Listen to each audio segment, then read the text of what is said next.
Hello students, welcome to my educational platform Anubhav coaching class. तो कैसे हैं आप लोग? उम्मीद करते हैं स्वस्थ होंगे, मस्त होंगे और अपने पढ़ाई में व्यस्त होंगे। देखिए, आज के इस लेक्चर में, आज के सेशन में बात करने वाले क्लास 10 के मैथ का पहला चैप्टर संख्या पद्धति यानी नंबर सिस्टम चैप्टर। ठीक है, तो आप लोगों ने जैसा कि थंबनेल में देखा है और वहां से आए हैं कि आपका जो पहला चैप्टर ये होने वाला है, खल्लास होने वाला है इसी सेशन में, इसी लेक्चर में। तो आपका ये सेशन ज़्यादा लेंथी नहीं करेंगे और छोटे से सेशन में हम ये पूरा चैप्टर खत्म करने वाले हैं। तो हम बात करें क्लास 10 के बोर्ड एग्जाम के रिलेटेड चैप्टर में, बात करें किस प्रकार से क्वेश्चन बनते हैं उसको देखेंगे और हम सब चीज़ देखेंगे। पहले उससे पहले मैं आप लोग बता दूं, जो बच्चे अभी हमारे प्लेटफॉर्म, हमारे चैनल से नए हैं और चैनल को सब्सक्राइब नहीं कर रखा तो पहले चैनल से जुड़ जाओ और प्लेटफॉर्म को सब्सक्राइब कर दे। ठीक है, क्योंकि आपका ये अपना छोटा सा परिवार, आपका अपना एक चैनल है और आपका अपना परिवार। ठीक, तो देखिए हम बात करते हैं हमारे पास क्या है। सबसे पहले हम चैप्टर में बात करें तो कितने चैप्टर हमारे क्लास 10 के मैथ में दे रखे हैं उनको बात करेंगे। तो आपके पास जो बोर्ड एग्जाम है क्लास 10 का मैथ का पेपर है तो वो 27 फरवरी को आप लोगों को पता है। ठीक, उसी हिसाब से हम बेस्ट स्टडी के साथ प्रिपरेशन करेंगे 100 आउट ऑफ 100 मैथ में। ठीक है, तो देखिए हमारे पास क्या है। सबसे पहले हम बात करें हमारे पास चैप्टर नंबर ऑफ चैप्टर की बात करें तो सबसे पहले चैप्टर देखेंगे। ठीक, तो चैप्टर हम एक एक क्लास लाएंगे, सब में एक एक वन शॉट के माध्यम सभी क्लास को कितना निचोड़ पढ़ना है, सभी चैप्टरों का निचोड़ लेकर आएंगे एक क्लास में। ठीक है, तो हम आज संख्या पद्धति की बात करेंगे यानी नंबर सिस्टम की बात करेंगे। तो यहाँ पर क्या पढ़ना है और क्या छोड़ना है इसको हम बताएंगे। ठीक है, बोर्ड एग्जाम क्लास 10 2026 के लिए। तो देखिए सबसे पहले हम चैप्टर की बात करें तो हमारे क्लास 1 मिनट के लिए। ठीक, तो चैप्टर की बात करें तो हमारे जो क्लास 10 में कितने चैप्टर पढ़ने हैं उसके बारे में बात करेंगे। तो सबसे पहले हमारे पास है संख्या पद्धति, ये तो आपको पता होगा। ठीक, तो आपको संख्या पद्धति पढ़ के चलना है। उसके बाद हम बात करें संख्या पद्धति के साथ साथ बहुपद। तो आपका जो नेक्स्ट सेशन होगा मैथ का वो बहुपद से लेकर आएंगे। ठीक है, और उसके बाद दो चर वाले रैखिक समीकरण,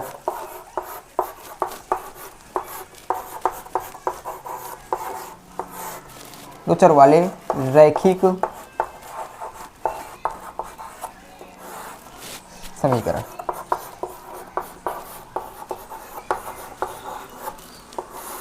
ठीक, उसके बाद बात करें द्विघात समीकरण। देखिए इतने चैप्टर हमको पढ़ने हैं। जो बच्चे अभी भी पढ़ाई नहीं करें, अभी भी आपके पास वक्त है, अभी भी आप कर सकते हैं। ठीक है, ये हमारे पास द्विघात समीकरण और समांतर श्रेणी।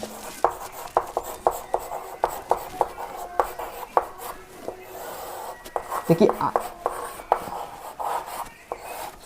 समांतर श्रेणी, तो ये हमारे पास इधर चैप्टर है। इसके बाद कुछ चैप्टर इधर देख लेते हैं हम। समांतर श्रेणी के बाद आता है त्रिभुज,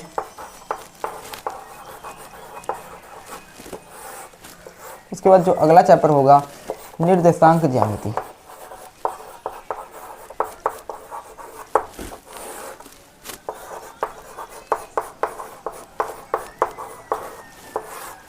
ठीक, उसके बाद जो अगला हमारा चैप्टर निर्देशांक ज्यामिति के बाद हम बात करें त्रिकोणमिति।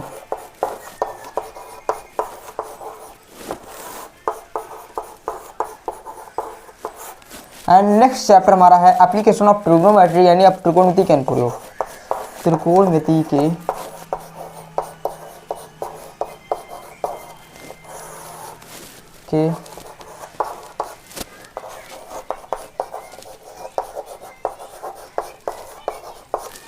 अनुप्रयोग। उसके बाद हम बात करें हमारे पास त्रिकोणमिति, त्रिकोणमिति का प्रयोग। उसके बाद हम अगला चैप्टर हमारा क्या है त्रिकोणमिति का अनुप्रयोग के बाद, तो अगला चैप्टर हमारा वृत्त है। कैसे है वृत्त के बाद हम बात करते हैं। देखिए हमारे पहला नंबर चैप्टर है, पहला है, ये दूसरा है, ये तीसरा है, ये चौथा है और ये पांचवा चैप्टर। उसके इधर वाले आ जाते हैं छठवां चैप्टर, सातवां चैप्टर, आठवां चैप्टर। ठीक, एक ही है। ठीक, आठवां, नौवां और 10वां चैप्टर। ठीक, तो ये आपका कुछ पाठ्यक्रम है जिसमें हम बात करें 10 चैप्टर इधर हो गए। टोटल आगे और चैप्टर दे देते हैं, 11 नंबर चैप्टर और 12 चैप्टर। ठीक, तो 11 चैप्टर जो 11वां चैप्टर है वो क्या है आपका वृत्तों संबंधित क्षेत्रफल। क्या है? एरिया रिलेटेड टू सर्कल है, यानी वृत्तों संबंधित क्षेत्रफल, संबंधित क्षेत्रफल है और पृष्ठीय क्षेत्रफल इसमें पढ़ना है।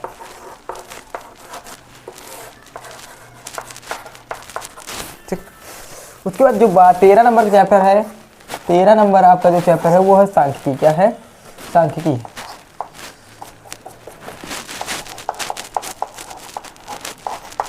सांख्यिकी और उसके बाद आपका 13 नंबर चैप्टर है। ठीक, उसके बाद बात करें 14 नंबर चैप्टर आपका प्रायिकता।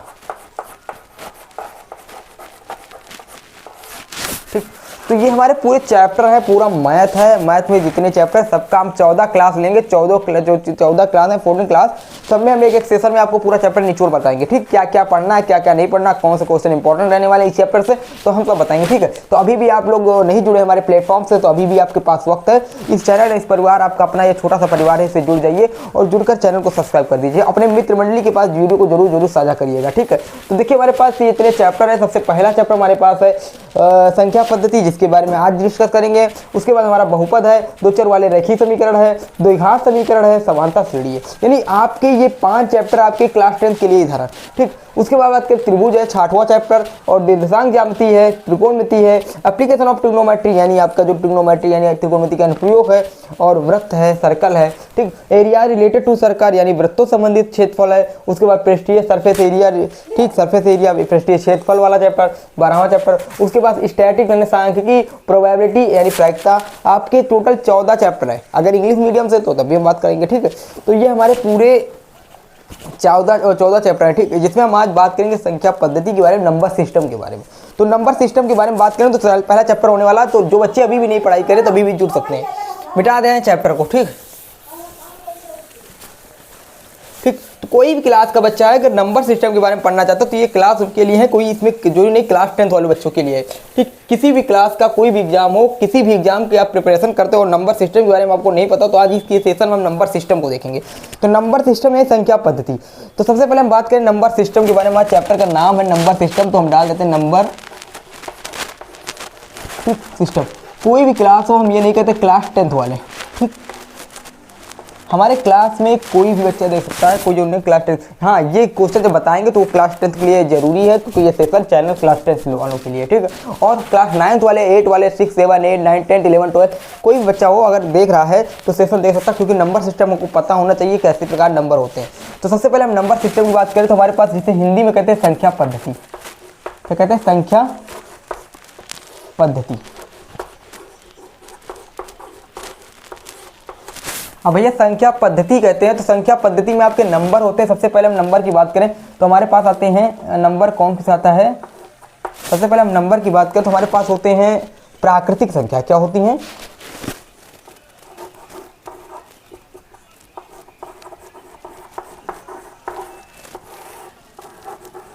ठीक है, हम लिख रहे हैं प्राकृतिक संख्या, हम बाद में बताएंगे क्या है। ठीक, उसके बाद हमारे पास दूसरा नंबर आता है, पहला नंबर ये हो गया, दूसरा हमारा आता है प्राकृतिक संख्या हो गया। दूसरा हम बात करें प्राकृतिक संख्या, पूर्ण संख्याएं।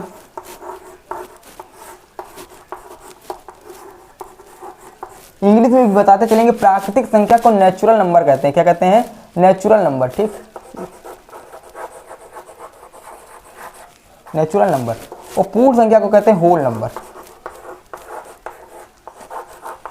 ठीक, देख लीजिए आगे नंबर लिखें। ठीक है, तीसरा हम बात करें, हमारे पास इंटीजर्स होते हैं यानी पूर्णांक होते हैं। क्या होते हैं, इंटीजर्स यानी पूर्णांक। ठीक, उसके बाद हमारे पास आता है परिमेय संख्या। ये सब नंबर हैं। ठीक है, परिमेय संख्या। फिर आते हैं अपरिमेय संख्या।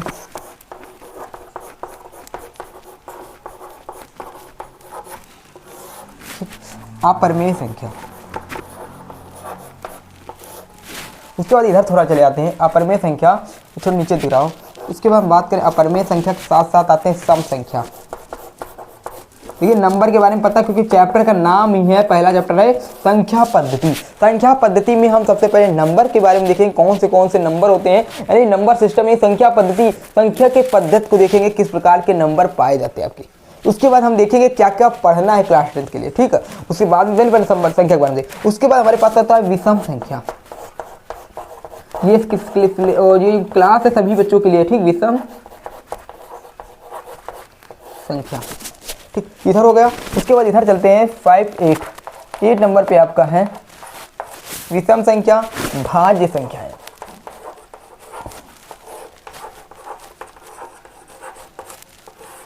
उसके बाद हमारे पास आता है 8, 8, 9 अभाज्य संख्या। अभी सबके बारे में बात करेंगे, पहले हम संख्या के बारे में देखेंगे। तो ये टोटल हमारे पास इतने नंबर होते हैं, और भी नंबर हैं लेकिन हम इतने बात करते हैं, ठीक है। तो हमारे पास देखिए सबसे पहले हम प्राकृतिक संख्या कहते हैं। तो हमारे पास सबसे पहले क्या है, प्राकृतिक संख्या। क्या है बच्चों, प्राकृतिक संख्या। What is natural number. तो प्राकृतिक संख्या है क्या, तो वे सारे नंबर जिसे गिनते हैं, क्या करते हैं, गिनते हैं, वे हमारे क्या कहलाते हैं, प्राकृतिक संख्या कहलाते हैं। क्या कहलाते हैं, प्राकृतिक संख्या।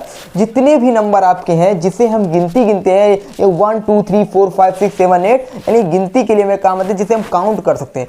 वे नंबर जिसे हम काउंट करते हैं, जिसे गिनते हैं, उसे क्या कहते हैं, प्राकृतिक संख्या कहते हैं, नेचुरल नंबर कहते हैं। उसके बाद कहते हैं हमारा जो अगला संख्या है, पूर्ण संख्या। क्या है, पूर्ण संख्या।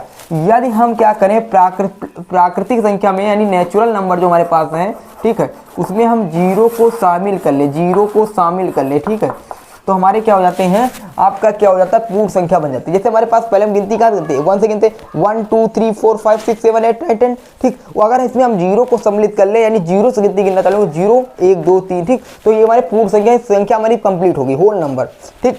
तो प्राकृतिक संख्या 1 से गिनते हैं, अगर जीरो को भी सम्मिलित कर ले प्राकृतिक संख्या में, तो हमारी जो नंबर होगी वो पूर्ण हो जाएगी, यानी संपूर्ण संख्या हो जाएगी, यानी आपकी पूर्ण संख्या हो जाएगी, यानी होल नंबर जिसे कहते हैं। उसके बाद हम बात करें, हमारे पास होता है इंटीजर्स, पूर्णांक। तो पूर्णांक को हम इधर ले आते हैं, थोड़ी देर के लिए पूर्णांक को समझ लेते हैं। तो हमारे पास इंटीजर जिसे पूर्णांक कहते हैं, पूर्णांक हमारे क्या होते हैं, ये 3 प्रकार के होते हैं। इधर वाला होता है प्लस का, इधर वाला होता है माइनस का, ठीक, और इधर वाला क्या होता है, बीच वाला आपका होता है उदासीन, 0, ठीक। तो हमारे वाले जो इधर होते हैं, ये क्या होता है, देखिएगा हमारे जो लेफ्ट साइड ना, इधर वाला, तो इधर वाले जो होते हैं ये प्लस के होते हैं, क्या होते हैं, धनात्मक पूर्णांक। क्या होते हैं, धनात्मक पूर्णांक, ठीक, धनात्मक पूर्णांक। और इस साइड जो होते हैं उसे कहते हैं ऋणात्मक पूर्णांक। क्या कहते हैं बच्चों, ऋणात्मक पूर्णांक। देखिए मैं उम्मीद कर रहा हूँ कोर्स सब समझ में आएंगे। तो हमारे जो पूर्णांक होते हैं ये धनात्मक पूर्णांक यानी positive integers and negative integers, यानी पॉजिटिव यानी निगेटिव, यानी प्लस वाले इंटीजर्स पाए जाते हैं धनात्मक पूर्णांक। जैसे हमारे प्लस का 1, प्लस का 2, प्लस का 3, जब हम जीरो से गिनते 1 2 3 4, यानी प्लस का 1, प्लस का 2, प्लस का 3, प्लस का 4, ये सब हमारे कितने कहते हैं, पॉजिटिव इंटीजर्स में। पॉजिटिव इंटीजर्स का मतलब होता है धनात्मक पूर्णांक, ठीक है। अगर हम क्या करें, इधर माइनस कर ले आए, यानी क्या करते हैं, गिनती जो गिनते हैं, माइनस का 1, माइनस का 2, माइनस का 3, माइनस का 4, यानी माइनस के 1 2 3 जो होता है, ये क्या होता है, ये हमारे होते हैं निगेटिव इंटीजर्स। निगेटिव इंटीजर्स का मतलब होता है ऋणात्मक पूर्णांक, ठीक। तो अगर जो जीरो आ जाए, तो जीरो क्या होता है, जीरो आपका न्यूट्रल होता है। न्यूट्रल मतलब उदासीन होता है, ये कोई आपका ना तो धनात्मक पूर्णांक होता है ना तो ऋणात्मक पूर्णांक होता है, ये आपका न्यूट्रल होता है। न्यूट्रल मतलब उदासीन होता है, ठीक है। तो मैं उम्मीद करता हूँ इतना आपको समझ में आया होगा, ठीक।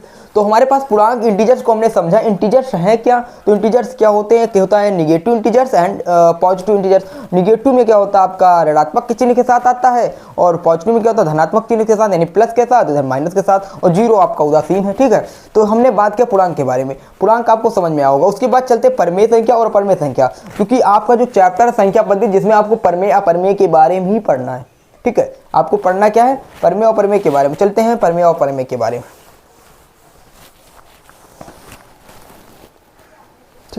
तो हमारे पास क्या है, परमेय संख्या। तो देखिए हम बात करते हैं परमेय संख्या क्या है। परमेय संख्या, तो इसमें हम बात करते हैं परमेय संख्या के बारे में। तो परमेय संख्या क्या होती है, तो जिसे जैसे हमारे ये क्या है, P/Q के रूप में लिखा जाए, ठीक।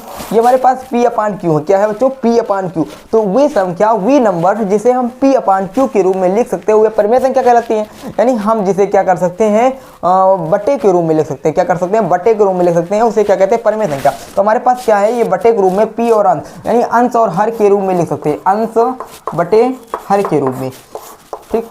वे सारे हमारे क्या कहलाएंगे, परमेय संख्या क्या है। तो बताइए बच्चों, क्या 2 आपका परमेय संख्या है या परमेय संख्या, तो 2 कैसा संख्या, 2 आपका परमेय है या परमेय। तो हम बात करें 2 के नीचे आपको 1 लिख सकते हैं ना, कोई दिक्कत नहीं, 1 आपका गायब रहता है, तो हम 2 के नीचे 1 लिख सकते हैं। तो यानी ये ऊपर वाला हो गया अंश, नीचे वाला हो गया हर। तो हमारे पास ऊपर जो अंश है, नीचे हर है, तो ये क्या हुआ, बटे के रूप में हमने लिख दिया ना, और बटे के रूप में अंश और हर के रूप में हमने लिख दिया, तो कैसी संख्या हुई, परमेय संख्या हुई। तो आप लोगों को पता होगा परमेय संख्या क्या होते हैं, what is rational number. Rational number बोलते हैं परमेय संख्या को, इंग्लिश में क्या कहते हैं, रेशनल नंबर। तो रेशनल नंबर क्या होते हैं, वे संख्याएं, वे नंबर्स जिसे हम P/Q के रूप में व्यक्त कर दें, वे रेशनल नंबर कहलाते हैं, यानी आपके परमेय संख्या कहलाते हैं। अब उसके बाद मैं उम्मीद करूंगा ये भी आपको समझ में आया होगा। अब अपरमेय संख्या क्या होते हैं, तो जिसे पी अपान क्यू के रूप में ना लिख सकें, जिसे पी अपान क्यू रूप में ना लिखें, क्या होते हैं, जिसे हम पी अपान क्यू के रूप में नहीं लिखते हैं वो क्या कहलाते हैं, अपरिमेय संख्या कहलाते हैं। तो ये भी आपको समझ में आया होगा। जैसे हमारे पास क्या है, अब देखिए करड़ी में आपका जो 3 होता है, √2 होता है, ठीक, और आपका रूट इसी तरह जो करड़ी के बाहर निकालने पर √3 √5, ये सब आपके कैसे हैं, अपरिमेय संख्या, कैसे हैं, अपरिमेय संख्या। अब देखिए हम अपरिमेय संख्या रूट पी अपान क्यू के रूप में कैसे नहीं लिख पाएंगे। देखिए हम 1 मिनट में क्लियर दशमलव में चलते हैं। इसको परमेय अपरिमेय को पढ़ने के पहले हम पढ़ेंगे दशमलव, ये डेसिमल। क्या पढ़ेंगे बच्चों, डेसिमल पढ़ेंगे। दी क्लास लेंथी होगी, ठीक, तो डेसिमल के बारे में पढ़ेंगे। तो डेसिमल हमारे पास क्या होते हैं, 3 प्रकार के होते हैं। एक इस प्रकार का डेसिमल पाया जाता है, ठीक, और एक इस प्रकार का पाया जाता है, और एक इस प्रकार का पाया जाता है, ठीक, और एक इस प्रकार का पाया जाता है, ठीक, इसी प्रकार, ठीक। तो ये एक आपका डेसिमल हो गया, एक ये डेसिमल और एक ये डेसिमल। तो इस वाले डेसिमल को कहते हैं सिंपल, यानी आपका ऐसे ही शांत, क्या, शांत दशमलव। क्या कहते हैं, शांत। इस वाले को कहते हैं अशांत, क्या कहते हैं, अशांत कहते हैं। और इस वाले को कहते हैं अशांत, इसको भी कहते हैं। देखिए ये अशांत हो रहा है लेकिन इसके ऊपर बार लगा है, बार लगने का मतलब ये बार बार वही संख्या आएगी। यानी अगर कोई भी दशमलव है, कोई भी आपका डेसिमल है, उसके ऊपर अगर बार लगा दिया जाता है तो इसका मतलब वो संख्या बार बार आएगी। तो हमारे पास इसके ऊपर बार लगा है तो इसका मतलब ये संख्या बार बार रिपीट होगी। अगर बार बार है तो इसके लिए लिख देते आवर्ती। ध्यान से समझिएगा, ठीक। इसकी बार बार संख्या नहीं लगा यानी संख्या बार बार रिपीट नहीं हो रही। अगर बार बार ना है लेकिन कटे भी ना, शांत भी ना हो, तो क्या होते हैं, इसे बोल देते अनावर्ती, ठीक। तो हमारे पास ये कैसा दशमलव है, ये शांत है, इसको छोड़ दीजिए, कुछ नहीं होगा, ठीक, शांत है। तो शांत दशमलव है तो इसे पी अपान क्यू के रूप में लिख सकते, क्योंकि 0.1 का क्या करेंगे, काटेंगे, 10 बढ़ा लेंगे, 1.10 हो जाएगा, ये पी अपान क्यू के रूप में लिख लेंगे, ठीक। इसी तरह हम क्या करेंगे, इसको भी काटने गए, 0.21 के ऊपर बार है, बार हटाएंगे, दशमलव नीचे 9 बढ़ा लेंगे 2 बार, ये भी आपका पी अपान क्यू के रूप में हो जाएगा। लेकिन आपको हम जो ये हमारे पास 0.32313 ये जो डैट है इसको हम नहीं कर सकते, इसे पी अपान क्यू के रूप में, यानी इस वाले संख्या को क्या करेंगे, पी अपान क्यू के रूप में नहीं लिख सकते, ठीक है, इसको नहीं लिख सकते। अगर पी अपान क्यू के रूप में नहीं लिख सकते हैं तो क्या होगा, ये आपका इरेशनल नंबर होगा। यानी अगर हम पी अपान क्यू के रूप में नहीं लिख सकते तो क्या होगा, इरेशनल नंबर होगा ना, यानी अपरिमेय संख्या होगी। तो ये आपकी कैसी संख्या हो जाएगी, अपरिमेय संख्या हो जाएगी, ठीक। आपका शांत आवर्ती, यानी हम बात करें डेसिमल में, अगर आपके कोई भी दशमलव आ रहा है, ठीक, वो अशांत है या फिर अशांत आवर्ती है तो आपको उसे क्या कर सकते हैं, पी अपान क्यू के रूप में लिख सकते हैं, ठीक। तो ये आपका क्या हो जाएगा उस तरह। लेकिन ये अशांत है तो अशांत अनावर्ती दशमलव अपरिमेय संख्या होती है। इसी प्रकार जो हमारे पास √2 √3 एंड √5 जो आते हैं, इनको क्या करते हैं, अशांत अनावर्ती दशमलव होते हैं। जब इनका वर्गमूल निकालते हैं भाग विधि से, तो भाग विधि से यानी वर्गमूल निकालते हैं तो क्या होता है, इनका जो दशमलव प्रसार होता है वो अशांत अनावर्ती आता है। जब अशांत अनावर्ती आता है तो इसीलिए क्या करते हैं, ये अपरिमेय संख्याएं होती हैं, ठीक। तो मैं उम्मीद करूँगा इतना समझ में आया, ज़्यादा डिस्कस ज़्यादा डीप में नहीं जाएंगे, कोई दिक्कत नहीं, ठीक। हम इसको मिटा रहे हैं, ये क्लास लेंथी होगी इसलिए हम थोड़ा। उसके बाद हमारे पास आते हैं परमेय संख्या, ये हो गई अपरिमेय संख्या हो गई, ठीक। तो परमेय संख्या पी अपान क्यू के रूप में लिखते हैं, इसमें √3 √2 इस तरह संख्या आती हैं, ठीक। उसके बाद सम संख्या विषम संख्या, देखिए जितने भी सम संख्या होते हैं 2 के गुणक होते हैं। क्या होते हैं, 2 के गुणक, 2 के गुणक तो सम संख्या, ठीक। अगर सम संख्या में एक जोड़ दें तो विषम संख्या प्राप्त होती है। कैसी होती है, विषम संख्या,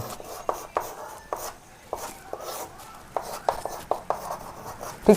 देखिए हमारे पास जितने भी आपके सम नंबर यानी इवन नंबर होते हैं, सम संख्या को इवन नंबर कहते हैं, जितने भी आपके सम संख्या होते हैं उसमें क्या होता है, आपका वो 2 का गुणक होता है। जैसे हमारे पास 4 है, 4 हमारे पास है, ये 2 का गुणक है, यानी 2 से गुणा करा के ही 4 बना है। 2 का 2 से गुणा करा, 2 दूना 4 आपका, यानी आपका जो 6 है, 6 भी 2 का मल्टीपल है। 2 का मल्टीपल यानी 2 का मल्टीपल यानी हम 2 को 3 से मल्टीप्लाई करेंगे, 2 3 जा 6, 2 का 3 से मल्टीप्लाई कराएंगे तो आपका 6 ही आएगा, ठीक है। तो यानी हम बात करें हमारे जितने भी इवन नंबर होते हैं, जितने भी सम संख्या होती है वो क्या होती है, नहीं है, 2 के गुणक होते हैं, यानी 2 का मल्टीपल होता है। ठीक, मैं उम्मीद करूंगा इतना समझ में आया होगा। ठीक, अगर आपके जो इवन नंबर के अलावा जो आपकी विषम संख्या होती है, यानी विषम संख्या क्या होती है, तो विषम संख्या आपकी क्या होती है, जो आपके 2 के मल्टीपल यानी आपके 2 यानी आपका इवन नंबर में जब हम 1 जोड़ देते हैं, हमारे पास कोई सम संख्या है जैसे 2 में हम अगर 1 जोड़ दें तो हमारे पास विषम संख्या प्राप्त हो जाती है। जैसे हमारे पास कोई सम संख्या, जैसे हमारे पास 4 जो है ये 2 का मल्टीपल है, अगर 2 का मल्टीपल यानी 2 से कटेगा, 2 दूना 4 कट जाएगा, यानी मल्टीपल है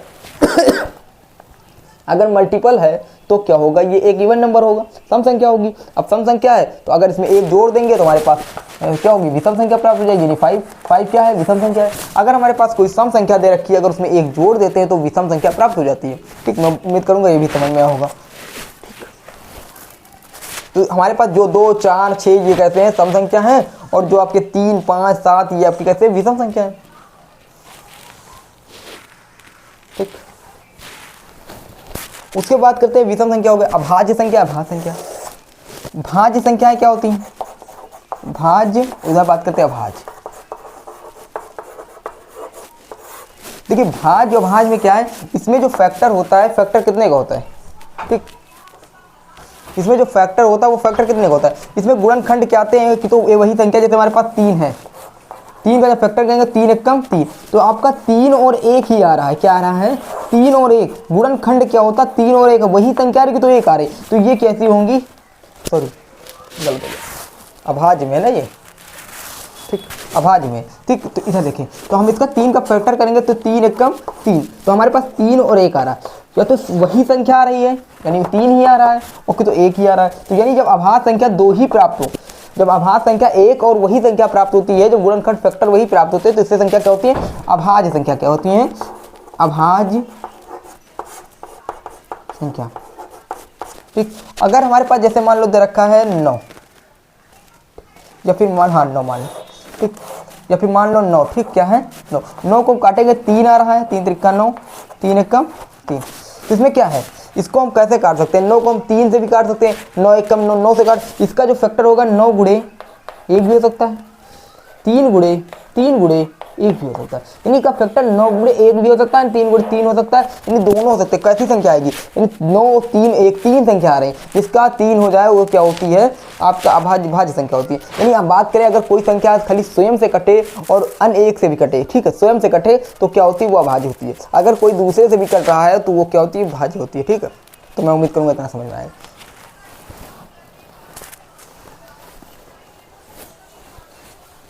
तो ये हमारे पास संख्या थे। ठीक, तो हमारे पास ये संख्या थे। सबसे पहले प्राकृत संख्या के बारे में देखा, तो प्राकृतिक संख्या क्या है, पूर्ण संख्या क्या है, पूर्णांक क्या है, परिमेय संख्या, सम संख्या, विषम संख्या। उसके बाद भाज्य, अभाज्य। अब उसके बाद चलते चैप्टर के बारे में। हमारे चैप्टर का क्या नाम है,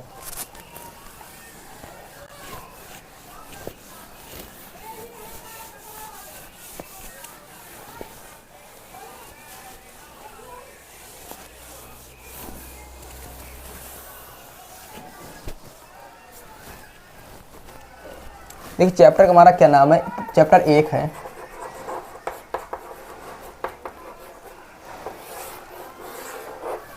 जिसका नाम है वास्तविक संख्या।